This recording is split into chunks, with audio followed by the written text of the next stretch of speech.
voilà, physiquement, c'était plus possible. Et en termes de besoins, parce que les besoins grandissaient en même temps que les commandes et que l'entreprise, et je ne pouvais plus gérer toute seule efficacement. Donc, c'était soit j'embauchais, soit je fonçais droit dans le mur. Bonjour, bienvenue dans Business Lab, le podcast, l'émission qui scanne l'entrepreneuriat. Chaque semaine dans Business Lab, nous abordons un thème clé de l'entrepreneuriat avec un entrepreneur ou un expert à nos côtés. Il arrive un moment dans la vie d'entrepreneur où l'on sent qu'on ne peut plus tout gérer soi-même. Il faut alors recruter. Oui, mais comment ? Quand on sait que le recrutement peut propulser le développement d'une entreprise ou condamner sa réussite. En tant qu'entrepreneur, comment bien identifier ses besoins au bon moment et recruter les compétences nécessaires aux postes clés ? La question se pose d'autant plus lorsqu'on a démarré seul et qu'il faut à présent déléguer, structurer une équipe et adopter une nouvelle posture managériale au quotidien. Nous abordons ce sujet aujourd'hui et comme depuis début mars, nous faisons un focus sur l'entrepreneuriat féminin, c'est une femme entrepreneur qui nous partage son expérience. Bonjour Myriam Kelly Malone. M'inviter. Alors, tu es la fondatrice de la marque cosmétique Madame la Présidente, dont on fête les 4 ans cette année. Exactement, oui. Tu t'es lancée toute seule en 2017 dans cette aventure, dans un secteur que tu ne connaissais pas forcément, avec un produit et 50 000 € d'investissement. Alors aujourd'hui, Madame la Présidente cartonne. Qu'est-ce que tu en retires de ces 4 premières années ? Qu'est-ce que j'en retire ? Énormément. Ça a été hyper formateur et je pense que ça a totalement changé ma perception du travail, de l'entrepreneuriat et tout ce qui s'ensuit. Je suis passée par comme tous les entrepreneurs en fait, je suis passée par d'énormes périodes de doute, des périodes très difficiles, des périodes d'euphorie totale. Donc, ce que j'en retiendrai, c'est que l'aventure est compliquée et semée d'embûches, mais hyper enrichissante et exaltante. Ouais, clairement. Alors, comme je le disais, tu viens d'un autre secteur. À la base, c'était pas du tout prédestiné à travailler dans les cosmétiques, puisque tu viens du monde de l'art, c'est ça ? Exactement, oui. J'ai fait des études donc en histoire de l'art et je n'ai travaillé effectivement que dans l'art jusqu'ici. Jusqu'à créer mon entreprise, ouais. Alors justement, qu'est-ce qui t'a emmené à entreprendre ? Alors déjà, cette fibre entrepreneuriale, je pense que tous les entrepreneurs l'ont. Moi, je me rappelle que quand j'avais 18 ans, mon truc, c'était de vouloir... Je créais des soirées hip-hop, je faisais des après-midi hip-hop. À l'ancienne. Donc, je pense que la fibre entrepreneuriale, on l'a. Ça, c'est une chose. Après, ça veut dire que tu as toujours travaillé dans des projets, ça t'a toujours motivé, même quand tu étais salariée ? Exactement. Après, je pense que comme toutes les femmes, on a ce syndrome de l'imposteur dont on parle toutes. On a toute l'impression qu'on n'a pas de légitimité, on attend de trouver la bonne idée, le bon truc à faire. Et moi, je me suis pendant beaucoup d'années posé des questions, ce qui m'empêchait pas toujours de rester en lien avec l'entrepreneuriat, de faire des petites formations, etc. Et en fait, c'est venu très naturellement quand ma problématique capillaire m'a suivie toute ma vie. Je me suis jamais rendu compte qu'il y avait quelque chose à faire dedans jusqu'au jour où je suis partie à l'étranger et j'ai découvert vraiment... j'ai eu la chance d'arriver aux États-Unis au moment où il y avait un gros mouvement de retour au naturel pour les cheveux bouclés, frisés, crépus. Moi, quand je suis arrivée là-bas, j'avais honte d'avoir mes cheveux bouclés comme beaucoup de femmes en France. Donc, ça a été hyper libérateur pour moi. Du coup, tu as trouvé des produits que tu ne trouvais pas en France ? Mais évidemment. Et voilà, oui, j'ai appris à prendre soin de moi par les compléments alimentaires. D'accord. Vraiment quelque chose d'hyper naturel en Amérique du Nord et qu'il était beaucoup moins pour nous, Français, à l'époque. Et donc, en rentrant en France, j'ai ressenti ce manque de produits de qualité, avec une bonne traçabilité qui fonctionne sur mes cheveux, sur la durée, etc. Donc, c'est là que j'ai eu le déclic et je me suis dit, en fait, c'est ça que je dois faire. Et justement, c'est quoi, Madame la Présidente ? Et Madame la Présidente, c'est vraiment, je le répète à chaque fois, mais c'est une lettre d'amour à toutes les femmes. Alors, certes, oui, je vends des produits, mais je ne vends pas que des produits. En fait, je vends le fait de proposer aux femmes de prendre soin d'elles déjà, d'une part, parce que c'est quelque chose qu'on a tendance à oublier quand on a un travail, quand on a une vie sociale, quand on a des enfants, une famille, enfin, voilà, notamment quand on a des enfants et une famille, on laisse souvent, nous les femmes, de côté pour s'occuper des autres, pour exceller dans les autres domaines. Et moi, j'essaye de remettre au centre de nos vies la femme. Même dans un temps limité, mais c'est hyper important. Madame la Présidente, c'est aussi l'envie de prendre soin de soi naturellement, et sainement, avec des formulations qui fonctionnent. Madame la Présidente, c'est comme son nom l'indique, toutes les femmes sont des présidentes et il faut qu'on reprenne le pouvoir. Le pouvoir de notre vie déjà et notre place, la place qui nous est due dans la société, dans notre écosystème. Et donc, Madame la Présidente, c'est tout ça, c'est au-delà des produits pour cheveux, c'est acceptez-vous tel que vous êtes, avec vos cheveux lisses, vos cheveux bouclés, vos cheveux frisés, vos cheveux crépus, arborez-les fièrement, vivez votre vie pleinement, soyez heureuse de qui vous êtes et de ce que vous faites, quoi que ce soit. Voilà, vous pouvez être vendeuse et exceller dans ce que vous faites, soyez-en fiers et voilà, c'est ça. C'est tout un état d'esprit en fait. Voilà, c'est même ça le principal. Au-delà de nos produits dont on est hyper fiers, c'est tout ce qu'on essaie c'est tout notre ADN et tout ce qu'on essaie de véhiculer autour de la marque. Alors on va revenir sur le thème du jour dans un petit instant, mais juste avant ça, chaque semaine, je demande à mes invités de me donner en 3 mots leur vision de l'entrepreneuriat. Alors comme on finit ce mois de l'entrepreneuriat féminin, j'aimerais bien entendre toi ce que ça t'inspire. En 3 mots ? Ouais, en 3 mots. L'entrepreneuriat, je dirais liberté, challenge et liberté, challenge et ambition. C'est aussi ce qui t'a guidé justement, qui t'a donné le courage de passer du salariat à l'entreprise. Tu étais en recherche de cette liberté. Est-ce que tu l'as vraiment trouvée ?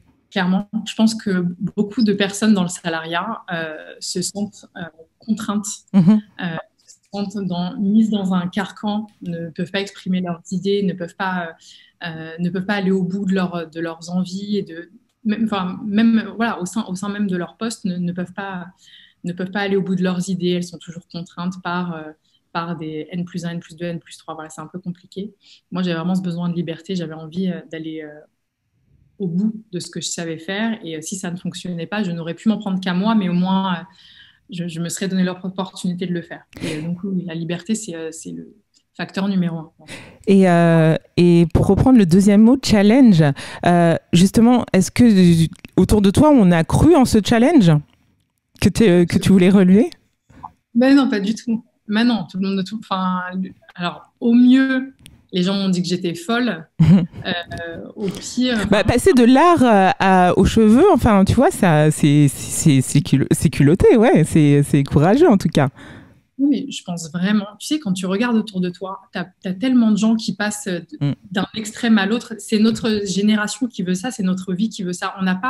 Je pense qu'on n'a pas qu'un talent. Chaque personne, homme comme femme, on n'a pas qu'un talent. On n'a pas qu'une envie. Donc, je suis passionnée par le milieu de l'art. Mais je suis aussi hyper passionnée parce que je suis aujourd'hui rencontrer des gens, créer des choses, voilà, vivre ce challenge au quotidien. Parce que quand on est entrepreneur, il faut aimer le challenge. Il faut être prêt à se dire, voilà, à se remettre en question. À se remettre en question. Enfin, t'entends toujours le terme pivoter.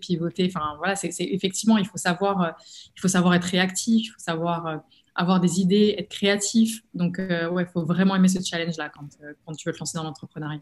Et l'ambition, ton ambition, qu'est-ce que c'est à travers Madame la Présidente ? Tu nous as parlé de l'état d'esprit et de tout l'univers, mais en termes de marché, en termes d'objectifs, est-ce que tu peux nous en dire un peu plus ? Alors, tu sais, je vais te dire quelque chose qui va peut-être t'étonner, mais quand j'ai démarré Madame la Présidente, j'avais absolument aucun objectif. La seule chose que je voulais, c'est de pouvoir vivre de ma structure. D'accord. J'avais pas d'ambition. Tu l'avais pas chiffré en fait, hein. Tu t'étais pas dit dans combien de temps et vision court terme, moyen terme, long terme, tout ça. Je savais pas ce que c'était un business plan quand j'ai démarré. La seule chose que je voulais, la seule chose qui m'animait, c'était de prouver aux personnes qui m'avaient fermé les portes, qui m'avaient dit que j'étais folle et que je ne réussirais pas, que je pouvais le faire. Donc ça, c'était ma seule ambition chiffrée, en fait. Okay. Je leur prouver qu'ils avaient tort. Après, effectivement, mes objectifs ont évolué avec le temps. Mais voilà, ma réelle ambition, c'est vraiment d'émanciper les femmes et de proposer des produits les plus qualitatifs et les plus efficaces possibles. Ça, c'est ma réelle ambition. Après, être numéro 1 sur le marché, numéro 2 sur le marché, il y a de la place pour tout le monde. Ouais, être numéro 1, effectivement, c'est le Graal. Ouais. Mais t'es en bonne voie, c'est en bonne voie en tout cas, parce que la croissance de ton entreprise est assez fulgurante, surtout si on regarde ces 3 dernières années. Tu as beaucoup embauché, notamment récemment, et c'est justement le sujet du jour. Dans ce moment dans la vie d'entrepreneur où recruter devient une question de vie ou de mort pour pérenniser son entreprise. Est-ce que j'exagère ou avec ces termes ou tu l'as senti comme ça? Recruter. J'exagère vraiment peu. Non, tu n'exagères pas du tout d'ailleurs, parce que il y a eu un moment où je me retrouvais à faire des colis jusqu'à 4-5 heures du matin et je ne m'en sortais pas. Donc, voilà, ça s'accumulait. Donc, c'est là que l'embauche a commencé à être nécessaire. Donc, d'abord, ça a été une embauche sur la logistique. Après, c'est pareil. Moi, ce que j'aime avant tout chez Madame la Présidente, c'est être en lien direct avec ma communauté, avec les femmes qui achètent ou qui n'achètent pas d'ailleurs, mais sur les réseaux sociaux. Pendant les 3 premières années, c'était moi qui répondais toute seule. Mais justement, t'es restée toute seule combien de temps? Parce que je disais que tu t'es lancée toute seule en 2017 et t'es restée toute seule combien de temps dans cette... J'ai fait ma première embauche il y a 1 an et demi. D'accord, ah oui, quand même. Donc, je suis restée seule longtemps. Bon, après, j'ai une grosse force de travail. Donc, oui, sacré. J'ai pu encaisser. Mais il y a un moment, c'était plus possible, en fait. Voilà, physiquement, c'était plus possible. Et en termes de besoins, parce que les besoins grandissaient en même temps que les commandes et que l'entreprise. Et je ne pouvais plus gérer toute seule efficacement. Donc, c'était soit j'embauchais, soit je fonçais droit dans le mur. Ouais, donc c'est un peu ton état de santé, ton corps qui t'a dit bah oui, tu as une grosse capacité, mais là, il faut peut-être penser à autre chose. Ouais, il faut dormir. J'ai 3 enfants. Donc, il y a un moment, j'ai une société, c'est génial, mais j'ai une vie de famille et c'est primordial pour moi. Donc, ne plus voir mes enfants, c'était absolument pas envisageable. Et oui, je laissais aussi passer beaucoup de contrats. Je n'avais pas le temps de les gérer. Tu ne pouvais pas tout faire. C'est là qu'il a fallu que j'embauche, clairement. Et justement, comment tu as constitué ta Dream Team? Comment on trouve les bons profils? Comment on les finance? Comment ça se passe dans la vie d'une entreprise? Enfin, en tout cas, pour toi, comment ça s'est passé? Moi, à part les 50 000 euros que tu as évoqués, que j'ai emprunté à la banque pour démarrer. Ça, c'était au lancement? Ouais, au lancement. Tout le reste est fait en autofinancement. Je n'ai jamais dépensé d'argent que je n'avais pas. Et je n'ai plus fait appel à aucun prêt. D'accord. Tu n'as pas fait non plus de levée de fonds avec des investisseurs et tout ça. Tu n'as pas fait ce processus. C'est ce qui fait ma force aujourd'hui, c'est que je suis décisionnaire sur tout. Et c'est hyper important pour moi de ne pas avoir un board committee à qui je dois rendre des comptes, qui va vouloir changer la vision de ma société. Elle est primordiale pour moi. L'ADN de Madame la Présidente est primordiale, donc je n'ai pas envie de le diluer pour le moment. Peut-être qu'un jour, ce sera nécessaire, mais là on arrive à tout faire en fonds propres. Et donc, j'ai embauché au fur et à mesure de mes capacités financières. OK. En même temps que mes besoins.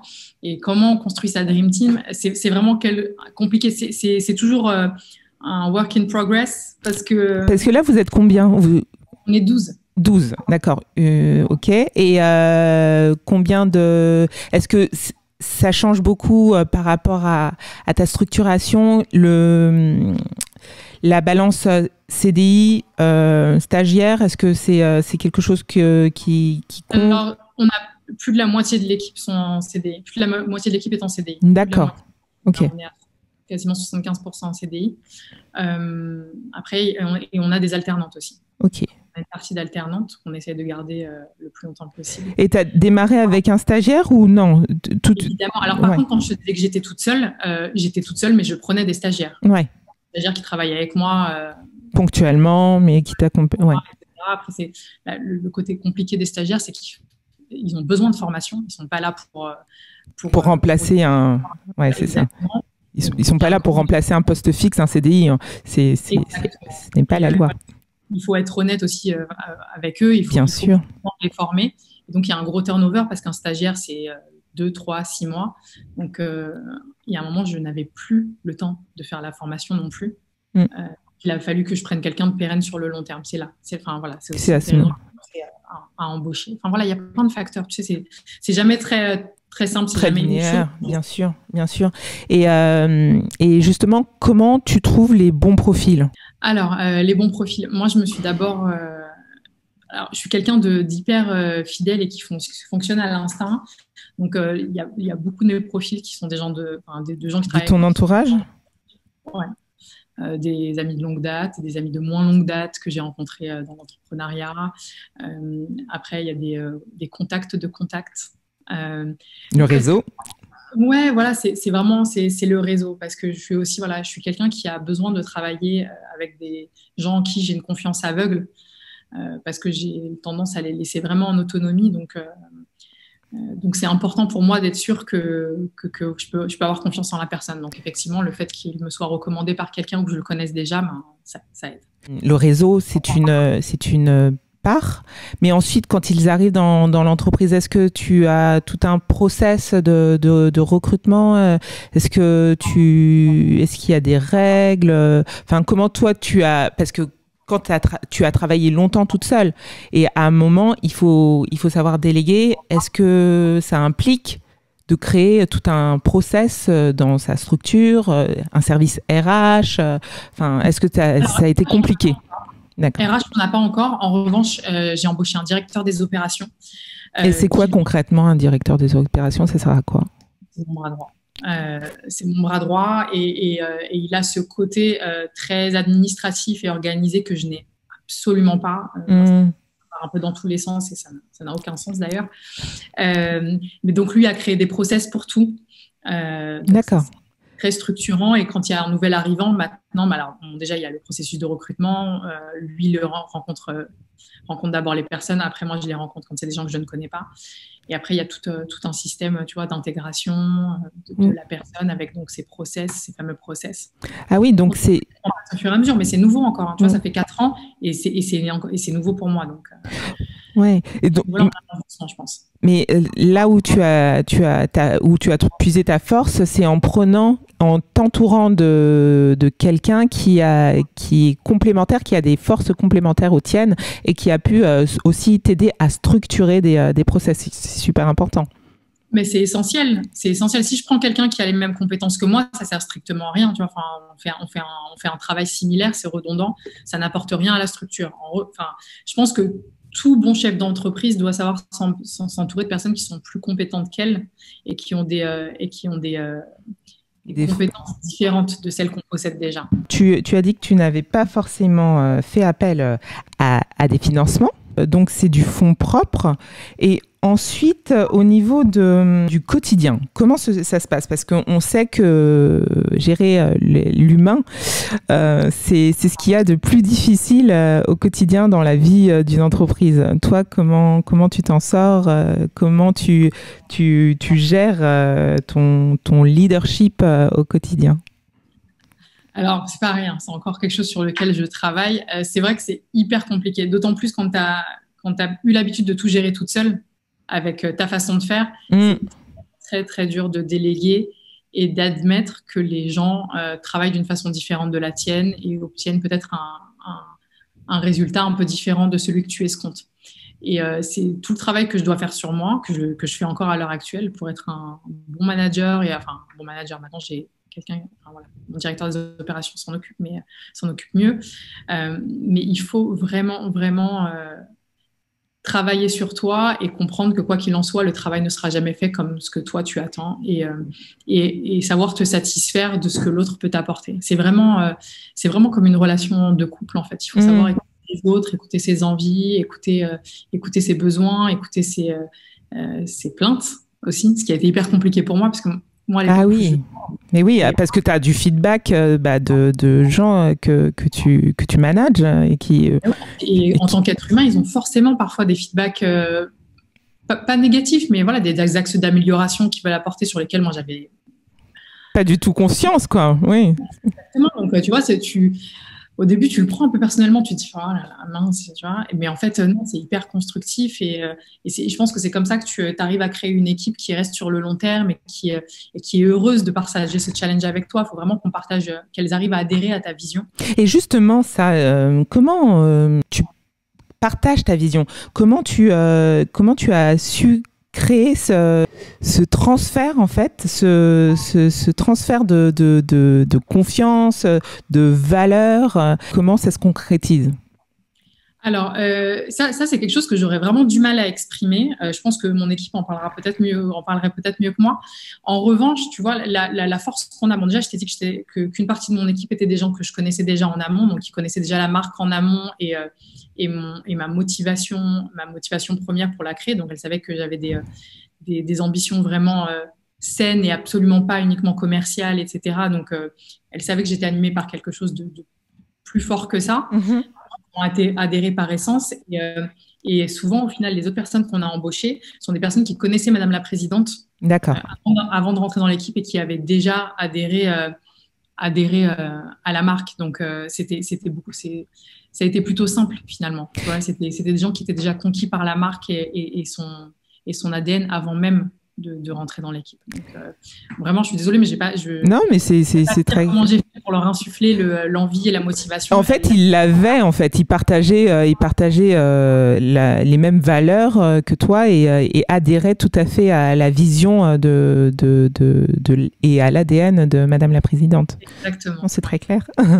Et au quotidien, comment on crée et on fait vivre une culture d'entreprise?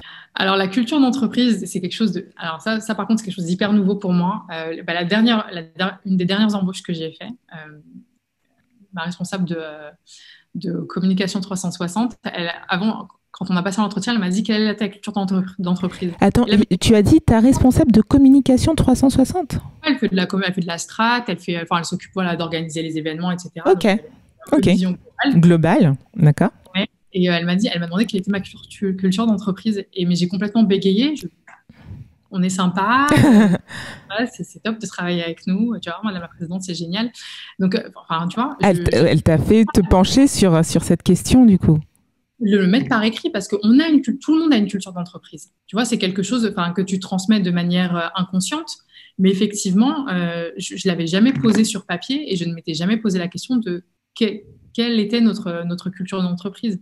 Et en fait, la culture d'entreprise, pour moi, c'est la vision que tu vas avoir de la marque, de la façon dont elle rejaillit sur la femme et sur les hommes et sur leur estime d'elle-même et d'eux-mêmes. Donc, ouais, tu vois, c'est marrant parce que c'est quelque chose de très nouveau pour moi, ce concept de culture d'entreprise, parce que c'est quelque chose d'assez évident finalement. Ouais, c'est évident, mais pas forcément pour tout le monde. D'ailleurs, j'ai la question de Delphine du 77 qui demande justement comment on crée une culture d'entreprise et comment on la partage à ses équipes. Quelles sont les étapes par lesquelles on passe? Alors, encore une fois, tu vois, moi, je me suis jamais posée en me disant quelle est notre culture d'entreprise. Notre culture d'entreprise, c'est nous, c'est ce qu'on défend. C'est ce qu'on défend. Il y a peut-être des questions qu'il faut se poser. Ce sont des questions que tu te poses quand tu démarres ton business. Quelle est ta vision? Qu'est-ce que tu veux faire? Moi, ce que je voulais faire, au départ, je voulais que toutes les femmes se sentent heureuses et belles avec leurs cheveux au naturel. C'était ça mon objectif, et qu'elles puissent en prendre soin de la manière la plus naturelle possible et dans un temps le plus rapide, le plus court possible. Voilà, avec le complément alimentaire. Donc, il faut formaliser la mission de son entreprise. À mon sens, j'ai pas du tout j'ai pas la prétention d'avoir. Mais en tout cas, toi, c'est l'étape par laquelle tu es passé. Exactement. Quand on m'a posé la question quand on m'a posé cette question, c'est ce que j'ai répondu naturellement. J'ai parlé de la vision de Madame la Présidente et ça a été très bien accepté. Je pense qu'aujourd'hui, c'est ça la culture, c'est ça notre culture d'entreprise, c'est de faire ensemble, même au sein de notre équipe, tu vois. C'est hyper important pour nous que les femmes se sentent hyper à l'aise, enfin les femmes et les hommes, parce qu'on a 2 hommes, mais que chacun se sente à l'aise avec son image, avec ce qu'il est, avec ce qu'il fait. Ça, c'est notre culture d'entreprise, notre vision pour nos clientes. Et les valeurs, donc ça rejoint vraiment la question de la mission de l'entreprise, des valeurs de l'entreprise et comment on veut que ces salariés la vivent et la transmettent aussi à l'extérieur de la société. Exactement. Donc, toujours par rapport à ta posture de manager, quand justement tu as dû embarquer des gens autour de toi pour travailler avec toi, est-ce que c'est difficile d'endosser un nouveau rôle de leader, de manager, en restant fidèle à sa personnalité ? Parce que tu disais que tu étais plus créative, que tu pouvais aller dans tous les sens. Et justement, quand tu as cette personnalité, comment tu as aussi l'image du manager et du chef d'entreprise ? Alors, ça, c'est vraiment ce qui a été le plus dur pour moi. C'est ce qui est encore le plus dur. Je ne pense pas être le meilleur manager de la Terre. Je suis quelqu'un d'hyper timide à la base. Donc, déjà, communiquer à une équipe, ça va mieux maintenant, mais c'est pas quelque chose de naturel et d'aisé pour moi. Je suis pas un grand orateur non plus. Donc, tu vois, vraiment, le rôle de manager, c'est vraiment un rôle compliqué. C'est très compliqué parce qu'il faut que tu arrives à amener l'équipe à faire ce qui doit être fait pour que la société avance rapidement et en même temps respecter les personnalités, les fonctions de travailler, les façons de travailler de chacun.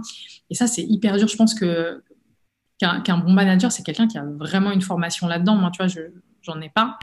Et je sens bien qu'il y a des outils, il y a des tips, il y a des petites choses pour réussir à faire avancer ton équipe de façon très positive. Et du coup, est-ce que tu t'appuies sur des responsables d'équipe, des gens qui vont être plus en contact au quotidien avec tes équipes ? Mon fameux directeur des opérations. Donc, c'est lui qui a vraiment le truc pour ça, qui sait mettre en place ces fameux process dont je te parle, tu vois, des réunions de façon régulière pour que tout le monde échange. Je pense que c'est nécessaire de savoir quand tu n'es pas doué pour quelque chose et de savoir le déléguer. Donc ça, vraiment, c'est connaître ses forces et s'entourer des gens qui peuvent compléter justement toute cette mission. Exactement. Alors, on a parlé de la gestion au quotidien. Tu as embauché beaucoup en fin 2020, c'est ça ? Ou en tout cas en 2020. Ouais. Comment s'est fait le onboarding dans le contexte actuel et comment ça s'est passé aussi le confinement, la gestion des équipes à distance ? Est-ce que j'imagine que vous faites aussi du télétravail peut-être ? Ouais. Alors, effectivement, là, en 1 an et demi, on a énormément embauché. On a quasiment embauché tous les 2 mois. Enfin, tous les 2 mois, il y avait une nouvelle embauche. Donc, au début, l'onboarding, c'était bienvenue, voilà, il y a du café, il y a le thé, les toilettes, je te monte ta salle de repos, voici ton ordinateur, je t'ai créé une adresse mail, c'est génial, tu vas voir. Prends la matinée pour te mettre à l'aise, on en discute après. Donc, c'était vraiment... classique. Pas, tu vois, mais pas, voilà, il y avait rien, il y avait pas un onboarding vraiment précis. Et là, maintenant, on commence à mettre en place des kits d'arrivée. On prépare le bureau de la personne pour qu'elle arrive, elle se sente tout de suite à l'aise. On fait les choses de manière progressive. On fait une petite réunion le matin pour que chacun se présente, pour qu'il présente ce qu'il fait au sein de la structure, pour qu'elle puisse se présenter aussi qui elle est, ce qu'elle va faire, quelle est sa vision. On en a une d'ailleurs lundi qui arrive et on est en train de préparer ça là, d'arrache-pied aujourd'hui. Donc voilà, ça se fait.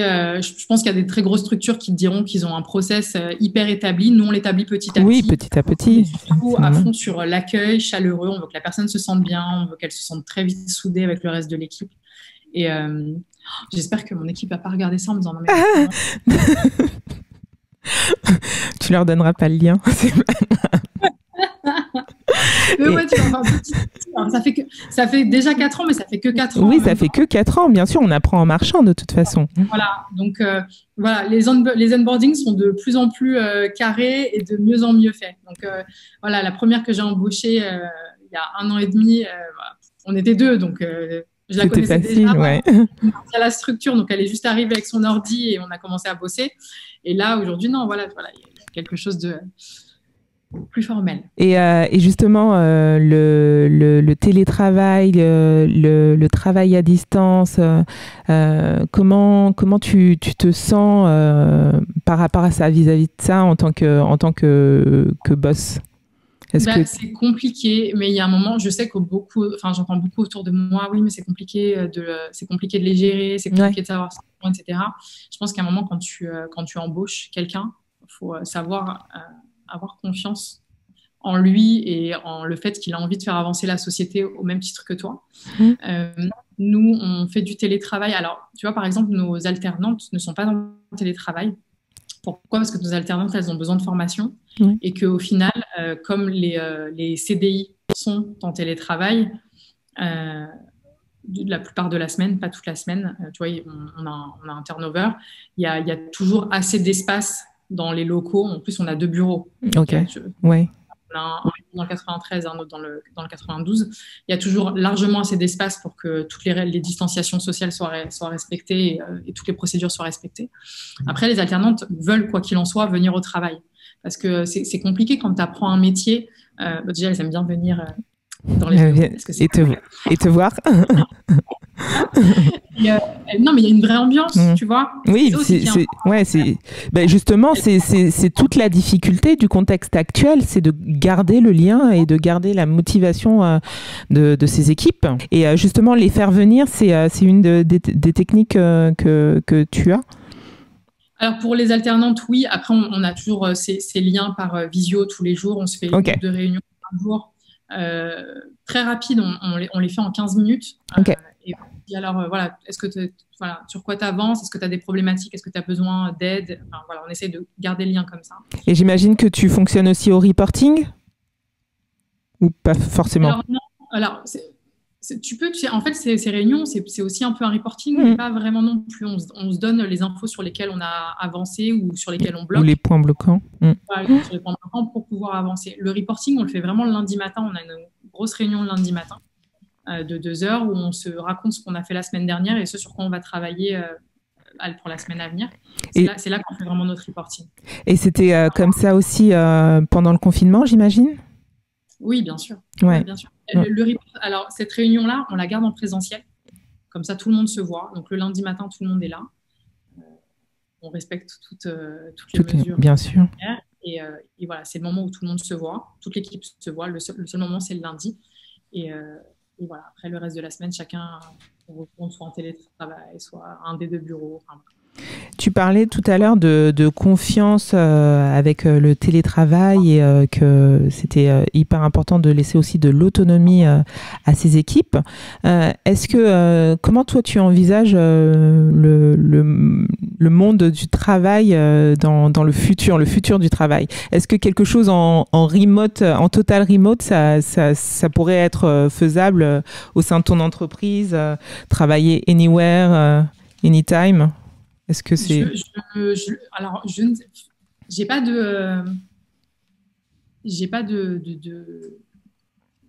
d'idée définie là-dessus. Moi, je pense que le télétravail full-time, c'est hyper compliqué, justement, ne serait-ce que pour la culture d'entreprise. Tu vois, moi, comme je te le disais, alors, il y a des moments où ils n'ont pas envie de venir, parce qu'il y a des moments où c'est super speed, où je leur demande beaucoup de choses. C'est pas tout le temps le monde des bisounours, Madame la Présidente. Mais à côté de ça, franchement, elles sont contentes on est content de se retrouver en équipe, en fait. Et c'est ça, Madame la Présidente. En plus, on fait des stories du bureau, etc. Donc, en travaillant chacun de chez soi full-time, il y a quelque chose qui manque, en fait. D'accord. Ouais. Je ne pense pas que notre structure à nous et notre type de structure soit bon pour du remote full-time, en fait. On a besoin d'échanges, de partage, et je pense que c'est la même chose pour toute l'équipe. Tu vois, je ne pense pas me tromper en disant qu'on a tous besoin de se retrouver ensemble au moins une fois par semaine pour que les choses roulent, quoi. Et tu sais, il y a une espèce d'émulation aussi. Quand on est ensemble et working. On s'échange les idées, tout le monde donne son avis sur tout, tu vois. Enfin, il y a quelqu'un de la com qui propose une idée, la personne au commercial ou à l'administratif va donner son avis dessus, parce que avant tout, on est toutes des personnes, on est toutes des consommatrices, on a toutes des cheveux, on a toutes des cheveux, tu vois, donc on a tous un avis. Ouais. Et tu vois, c'est ce que nous retire un peu le Covid. C'est quand tu es en télétravail, tu peux pas avoir cette émulation. Ouais, au fait, voilà les filles, j'ai fait ça. Qu'est-ce que vous en pensez? Je viens d'avoir une réponse là-dessus. Ah, c'est top. On fait ça. Enfin, c'est hyper compliqué de recréer ça en distanciel, c'est vrai. C'est presque la fin de l'émission, Myriam. On a vu avec toi comment tu as géré la croissance de ton entreprise, Madame la Présidente, sur l'aspect humain, ressources humaines, et comment tu as intégré tes équipes. Et en mot de la fin, qu'est-ce qui a été peut-être le plus difficile pour toi sur ces aspects-là? Le plus difficile, ça a été de savoir se séparer. Ah oui, on n'en a pas parlé. Collaborateurs avec lesquels ça fonctionnait pas. C'est pas arrivé souvent. Ouais. Et vrai que pour moi, ça a été vraiment une déchirure. C'était quelque chose, tu vois, c'était vraiment un échec personnel. Je me dis, mince, j'ai quelque chose que j'ai mal fait, parce que les intentions sont toujours hyper bonnes, mais le fait, que ça fonctionne pas, que ça n'avait pas fonctionné avec un ou deux collaborateurs, pour moi, ça a été. Et pourquoi échec personnel?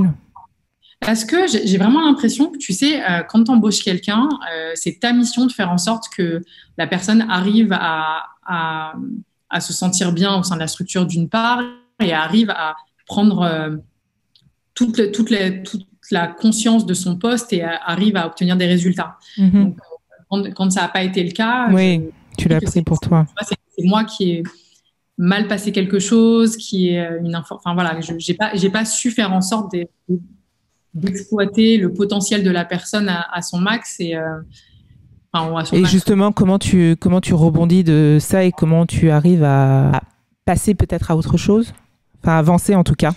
Déjà parce qu'il y a plein d'embauches qui se sont hyper bien passées, que la majorité d'ailleurs s'est bien passée, donc tu prends un peu de recul et tu te remets en question. Enfin, tu vois, c'est une perpétuelle remise en question, le management. C'est important aussi, ouais.